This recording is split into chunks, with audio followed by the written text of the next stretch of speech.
elimination 2A, and I will discuss about the violence.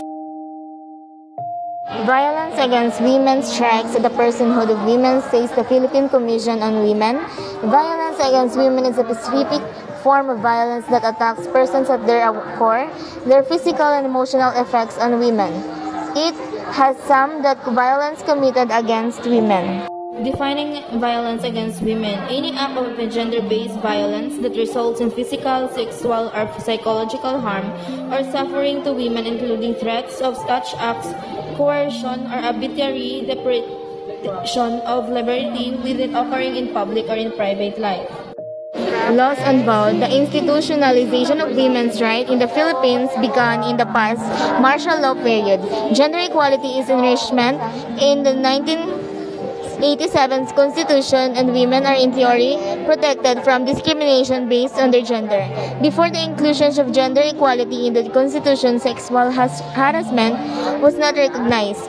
Rape was a crime against chastity. Women were promoted to abuse in their relationship as women are subordinate to their husbands. Those who were not seen as stereotypically chaste used to be discriminated.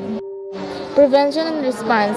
Three things are to be considered when looking at the cause of vow.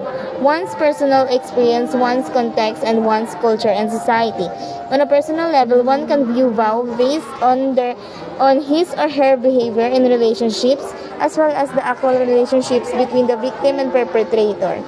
Formal and informal structures surrounding the victim, such as her school, neighborhood, church, and workplace, can affect how she views and experiences vow.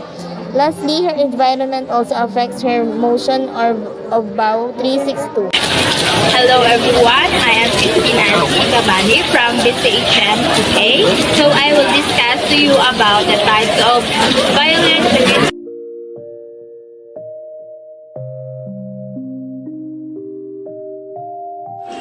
Physical violence. It involves causing physical or bodily harm against another person like slap, shoves, hits, punches, twisting of arm, and other thing use of weapon.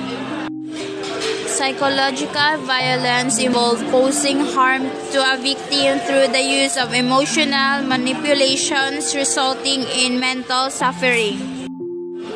Economic abuse. This of abuse can be realized through explicit acts such as denying women the right to use property or materials that are legally hers or threatening to deprive of her financial support.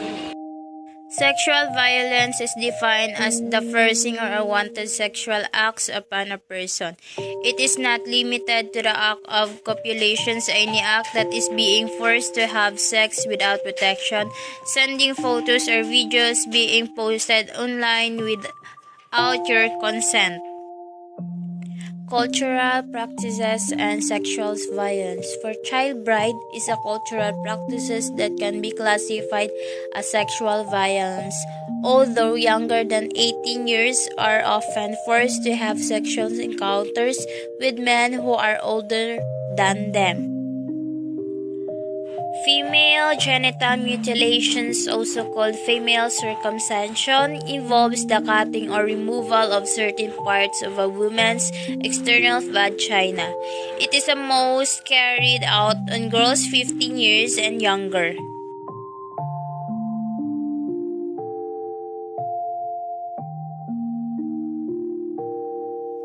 Sexual harassment is a type of harassment involving the use of explicit or implicit sexual overtones, including the unwelcome and inappropriate promise of rewards in exchange for sexual favor. Sexual harassment can be physical and or verbal. Good day everyone, I am Gender Arvista, BSHM 2A. Violence against women in public spaces. One of the violence is street harassment. It is a sexual harassment that occurs in a public space. Pornography, prostitution, sexual slavery, and sex trafficking.